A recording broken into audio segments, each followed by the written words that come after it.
So see this question again. Intensity of each coherent source is 2 SI unit.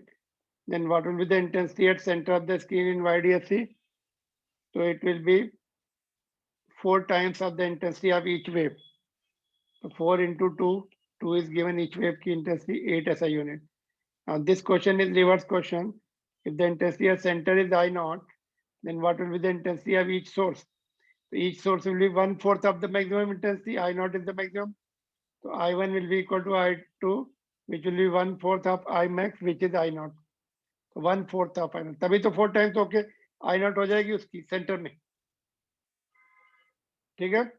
So let's see similar question. One more question based on that point only. If the intensity at center of the screen is I naught, what will be the intensity if one of the slits is closed?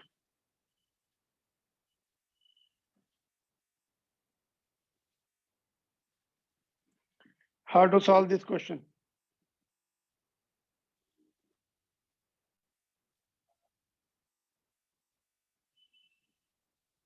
तो अगर एक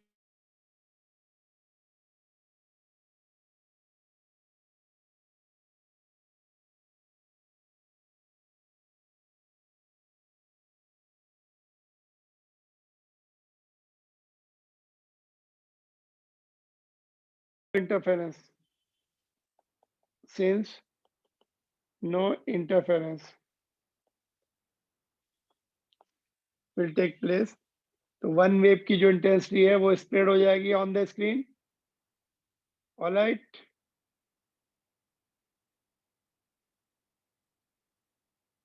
if you close one of the slits, only one slit will be on. उसकी intensity कितनी होगी? 1/4 of the intensity at max. तो interference phenomena will go.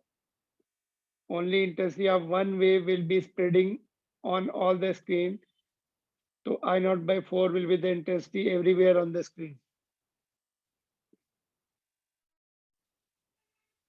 ठीक है? तो next question, this question is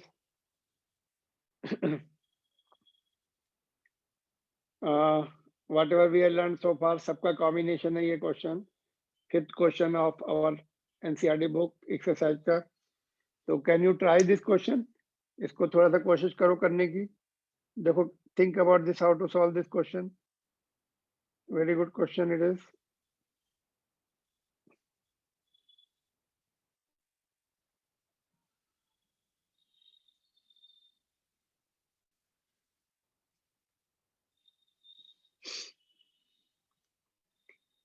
देखो, in YDSC, using the monochromatic light of wavelength lambda, intensity of light at the point on the screen where the path difference is lambda is k. जहाँ पे path difference lambda है, वहाँ पर intensity k है. So what is asked? What is the intensity of the light at point where path difference is lambda by 3? Intensity k के terms में लिखना पड़ेगा. जहाँ पर lambda by 3 है, वहाँ पे intensity कितनी हो जाएगी? In terms of k. So we are talking about the intensity. तो इंटेंसिटी का फॉर्मूला IR यूज होगा. YDSC में ये 4I not cos square, same फार्मूले को जब इंटेंसिटी इक्वल होती तो सेम फार्मूले को हम इस सेकंड फार्मूला यूज कर लेते हैं. When intensities are equal IR formula converts into this form. तो फाई नहीं दिया है, लेकिन यहाँ पे है ना पाथ डिफरेंस दिया है. तो पाथ डिफरेंस से फेज डिफरेंस निकलता है. फेज डिफरेंस और पाथ डिफरेंस का फार्मूला याद है. Phi is equal to how much? 2 pi by lambda into x. ये x को यहाँ पुट कर दो, lambda is x is equal to lambda. तो लैम्डा लैम्डा कैंसिल हो जाएगा. फाई कितना आ जाएगा? 2 पाई. सेकंड केस में लैम्डा बाई 3 दिया है, तो 2 पाई बाई 3 फाई आ जाएगा सेकंड केस में. तो these are the two formulas will help you out. Are you getting this point or not?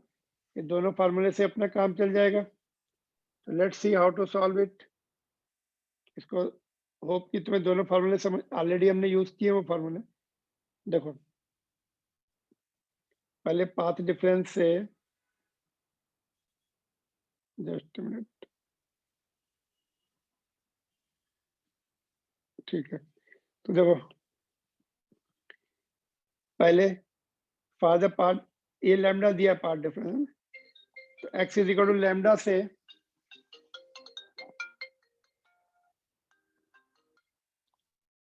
To lambda दिया है पहला, तो we have the phase difference का फार्मूला लगा के 2 पाई निकाल लिया।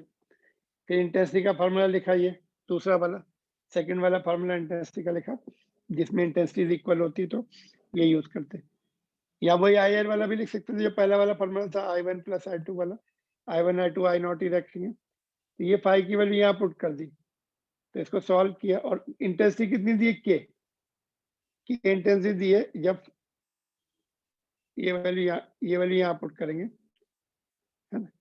जब लैम्डा है, लैम्डा के करस्पॉन्डिंग हमने ये निकाल लिया, तब इंटेंसिटी कितनी है, के दी है, तो इंटेंसिटी की जगह के लिख दिया, और फाई की वैल्यू इधर पुट कर दी। तो जब सॉल्व करेंगे, कॉस पाई कितना होता है, कॉस पाई इज -1, स्क्वायर हो जाएगा तो +1 हो जाएगा, के इज इक्वल टू 4I0 आ गया। तो के एंड I0 का रिलेशन बन गया, जो आगे काम आएगा हमें। सेकेंड पार्ट में क्या बोल रहा है वो, पाथ डिफरेंस इज λ/3, λ/3 दिया है, इससे फिर से फेज डिफरेंस निकाल दिया 2/3। फेज डिफरेंस का फार्मूला याद है कि नहीं, ये फेज डिफरेंस का फार्मूला होता है, पाथ डिफरेंस और फेज डिफरेंस के बीच का, ठीक है। तो सेकेंड पार्ट डिफरेंस से सेकेंड फेज डिफरेंस निकाल लिया। अभी जब पार्ट डिफरेंस इतना है तो फेज डिफरेंस 2π/3 है, फिर वापस से वैल्यू पुट कर दी इसमें। अभी 4I0 की वैल्यू अपने पास है, ये के, 4I0 की वैल्यू के पुट कर दी यहाँ पर, और फाई की वैल्यू यहाँ से ये पुट कर दी, 2 कैंसिल होके π/3, cos π/3 कितना होता है, cos स्क्वायर π/3 विल बी 1/4,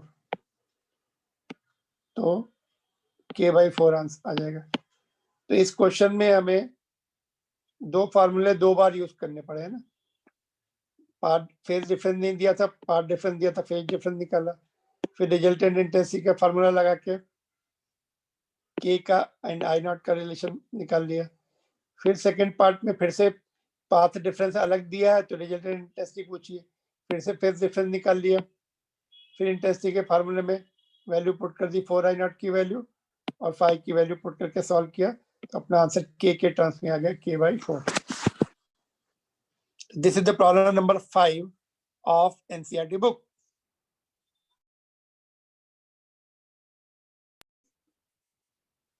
पूछ लो इसमें, अगर नहीं कुछ पूछना है तो समझ पूछ लो फिर से,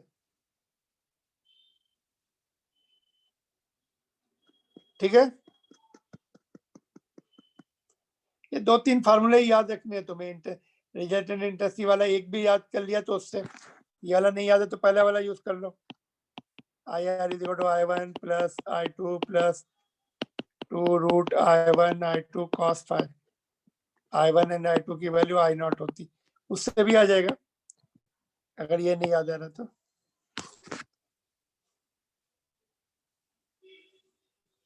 YDSC में क्या होता है, I1 एंड I2 इक्वल होते हैं, उनको I0 ले लेते हैं, ठीक है।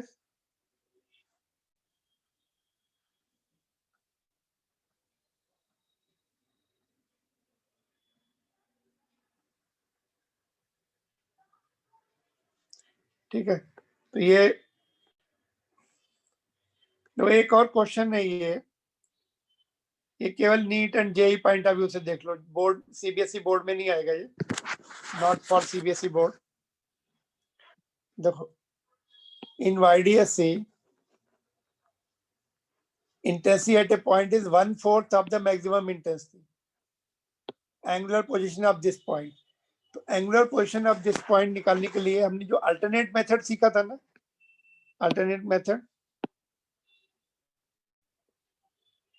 पार्ट डिफरेंस का, वो यूज होगा। देखो ये इंटेंसिटी कितनी है, IR is equal to 1/4 of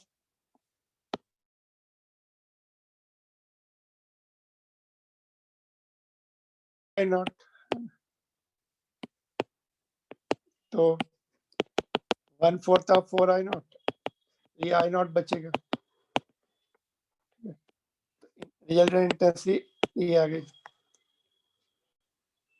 तो इससे हमें क्या, इससे अभी हमें पाथ डिफरेंस निकालना पड़ेगा, उस पर्टिकुलर पॉइंट का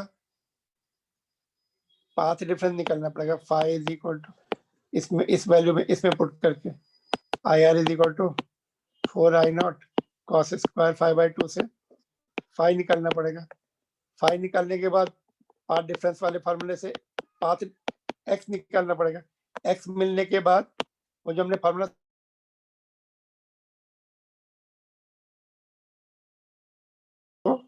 इसमें एक्स निकालने के लिए फिर से बहुत सारे स्टेप हैं, ऊपर वाले क्वेश्चन जैसा ही है। तो सबसे पहले रिजल्टेंट इंटेंसिटी निकाल लेंगे, फिर उससे फाई मिलेगा, उससे एक्स मिलेगा, लास्ट में जो हमने पाथ डिफरेंस का जो अल्टरनेट फार्मूला सीखा था उससे आता है। देखो ये क्वेश्चन पहले जेई में आया था, फिर उसके बाद नीट में भी आया। देखो अंडरस्टैंड दिस, अभी जो मैंने समझाया देखा, IR is 1/4 of the maximum intensity, जो कि 4I0 होती है, I0 आ गया। फिर यही फार्मूला जो अभी यूज किया हमने ऊपर, उसको यूज करके फाई निकाल लेंगे। यहाँ पे देखो सॉल्व करने से फाई 2π/3 आया। पाथ डिफरेंस वाला फार्मूला फिर से, उससे x मिल जाएगा हमें λ/3। वैसे तो मैंने बताया देखो 2π को 3 से डिवाइड किया, तो पाथ डिफरेंस निकालने के लिए लैम्डा को 3 से डिवाइड कर दिया करो, क्योंकि लैम्डा 2π के बराबर होता है। तो ये फार्मूला नहीं भी याद आ रहा है तो 2π